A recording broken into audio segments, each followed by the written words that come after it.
तर इकडे एक लग्न आहे आणि लग्नाला लोक बघ किती आहेत, फक्त 8 ते 10 मोजून. तर हे ह्या एरियातलं सगळ्यात मोठं कॅथेड्रल आहे आणि खूप फेमस टुरिस्ट स्पॉट पण आहे. ऑल ओव्हर द युरोप आणि अमेरिकेतून लोक इकडे येतात. जर तुम्ही फ्रान्सला आले तर हे नॉर्मल आहे. हे एक कॅफे बार्स आहेत सगळे आणि बाहेर असं फाउंटन असतं. नमस्कार मित्रांनो, फ्रान्सच्या ब्रेस्ट शहरातून तुमचं स्वागत करतो एका नवीन व्हिडिओमध्ये. वेदर एवढा खास नाही आहे, पाऊस येतो आहे, पण खूप सुंदर अशी सिटी आहे ब्रेस्ट, फ्रान्स. आज आपण ही सिटी एक्सप्लोर करूया. Let's go. तर हे यांचं मच्छी मार्केट आहे आणि मच्छी मार्केट आपल्यापेक्षा थोडं वेगळं आहे, कारण इकडे ते लोक बर्फावरती मच्छी ठेवतात फ्रेश मच्छीसाठी, तर मच्छी फ्रेश राहते. आणि हे लोक इकडे खूप खातात प्रोसेस फूड, लॅम्प आणि सॉसेज हे सगळं खूप खातात हे लोक. वाईन पण आहे. आणि हे इकडे क्रोझन्स वगैरे, आता हे बघा हे ब्रेड क्रोझन्स, हे लोक खूप खातात आणि खूप पॉप्युलर आहे इकडे.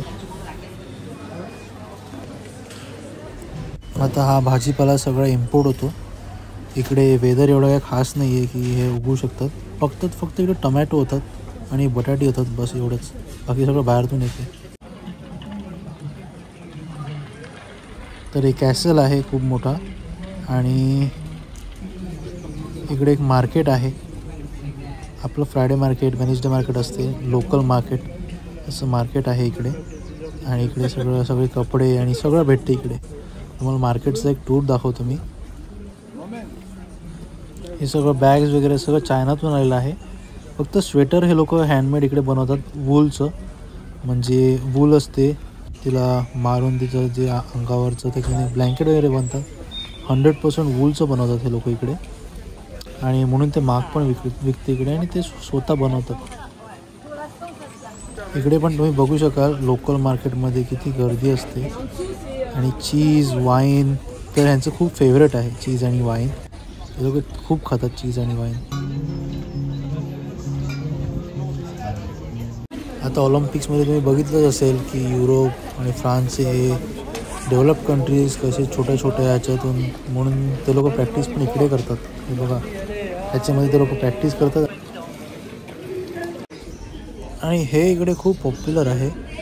एक बिस्किट 2 बिस्किटसारखी असतात आणि मला ह्याला काय बोलतात ते मला माहिती नाही, आणि खूप महाग आहे ती बिस्किट इकडे.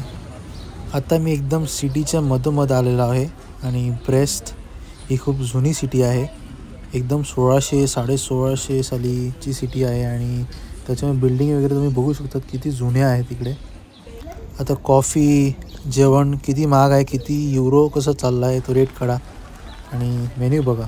तर परत पाऊस चालू झाला आणि इकडे वेदर असंच असते, अचानक पाऊस येतो, अचानक ऊन येते.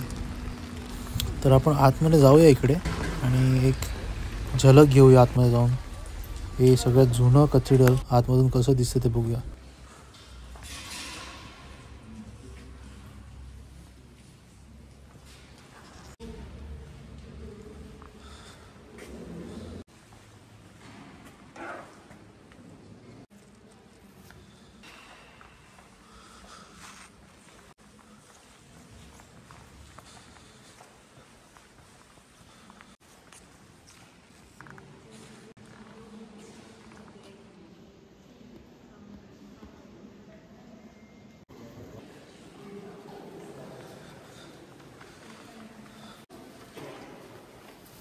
तर मी उभा आहे फ्रान्स या शहरातील सगळ्यात मोठ्या कॅथेड्रलमध्ये आणि आज गुड फ्रायडे आहे आणि कॅथेड्रल खाली आहे. त्यांच्याकडे प्रीस्ट नाही आहेत, जे फादर असतात मिसा करण्यासाठी ते त्यांच्याकडे नाही आहेत. आणि ह्यांचे फादर, जे पण इकडे फादर आहेत ते आफ्रिकेतून आलेले आहेत आणि ते इकडे मिसा करतात. पण ती बोलले की ईस्टरला कॅथेड्रल फुल असेल.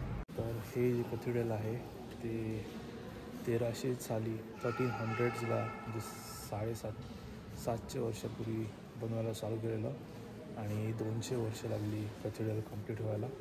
1500 साली एक 1500 साली हे कॅथेड्रल कंप्लीट झालं. आणि तर जास्तीत जास्त लोक इकडे नास्तिक आहेत, म्हणजे कुठलाही धर्म पाळत नाही. आणि ह्यांचं ऑफिशियल जे रिलिजन आहे स्टेटचं, म्हणजे ऑफिशियल स्टेट आणि कंट्रीचं रिलिजन जे आहे ते ख्रिश्चन आहे, कॅथलिक आहे. तर तुम्ही विचारणार की फ्रान्स हे आफ्रिकेतूनच का आणतात फादर लोक वगैरे. तर फ्रान्स कंट्री जो जसं ब्रिटिशांनी इंडियावर रूल केलेलं, तसं फ्रान्सने अनेक आफ्रिकन कंट्रीजवरती रूल केलेला आणि इंडिपेंडन्स आत्ताच दिलेला आहे. तर फ्रान्सचं थोडं इन्फ्लुएन्स आहे आफ्रिकन कंट्रीजमध्ये, आणि म्हणून फ्रान्स प्रेफर करते की फादर लोक आफ्रिकन कंट्रीजमध्ये येतील. आणि बाहेरतून हे इतकं मोठं आहे हे कॅथेड्रल, आता आपण बघितलं ते. आणि थोडं चालत आल्यावर इकडे आणखी एक चॅपल आहे, पण ते पण बंद आहे. आणि इकडे ह्यांची सगळी नंतर रेसिडेन्शियल एरिया आहे. तर हा त्यांचा कनाल आहे, खूप मोठा कनाल आहे. आणि कनालमध्ये ते लोक टुरिझम खूप करतात. इकडे छोट्या बोटिंग करतात ते लोक. फ्रान्स ब्रेस्टच्या सिटीतून आता वेळ आली आहे हा व्हिडिओ इकडेच थांबवायची. मी तुम्हाला भेटतो एका नवीन व्हिडिओमध्ये लवकरच. तोपर्यंत काळजी घ्या.